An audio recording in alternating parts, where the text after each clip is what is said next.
ஒரு சூப்பரான இறால் பிரியாணி எப்படி செய்யுதுன்னு பார்க்கலாம் வாங்க. நான் இன்றைக்கி குக்கரில் தான் பிரியாணி வந்து செய்ய போகிறேன். அதுக்கு வந்து குக்கரை எடுத்துக்கோங்க. இப்போ தேவையான அளவு எண்ணெய் சேர்த்துட்டு பிரியாணி ஸ்பைசஸ் எல்லாமே சேர்த்துக்கோங்க. ஒரு 3 பெரிய வெங்காயம் இந்த மாதிரி ஸ்லைஸாக கட் பண்ணி வச்சுருக்கேன், அதையும் சேர்த்துட்டு தேவையான அளவு உப்பு சேர்த்துட்டு காரத்துக்கு தேவையான அளவு பச்சை மிளகாய் சேர்த்துட்டு வெங்காயம் நல்லா வதங்குற வரைக்கும் மூடி போட்டு வச்சுக்கோங்க.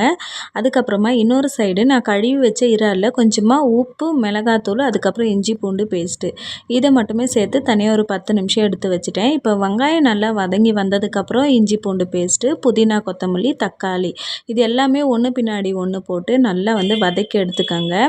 மூடி போட்டு வச்சுருங்க. தக்காளி நல்லா குழஞ்சி வரட்டும்.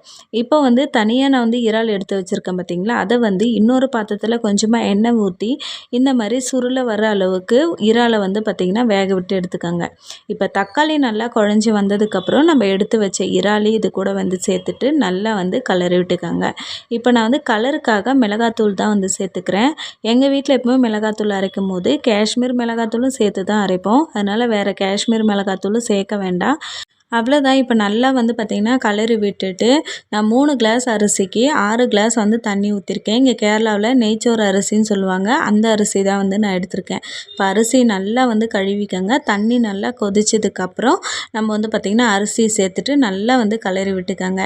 இந்த டைமில் கொஞ்சமாக அரை லெமன் வந்து சேர்த்துக்கிறேன். அதுக்கப்புறம் உப்பு வந்து இந்த டைமில் கரெக்டாக வந்து செக் பண்ணிக்கோங்க. இப்போ மூடி போட்டுட்டு அரிசியும் தண்ணியும் ஒன்றா இந்த அளவுக்கு வந்ததுக்கப்புறம் ஒரு முறை லைட்டாக வந்து பார்த்திங்கன்னா கலரி விட்டுக்கோங்க. நான் எப்போவுமே வந்து பார்த்திங்கன்னா குக்கரில் செய்கிறேன்னா 2 விசில் விட்டு எடுத்தாலே போதும், பிரியாணி சூப்பராக இருக்கும். ஆனால் நான் இன்றைக்கி வந்து தம்மு போட்டு தான் எடுத்திருக்கேன்.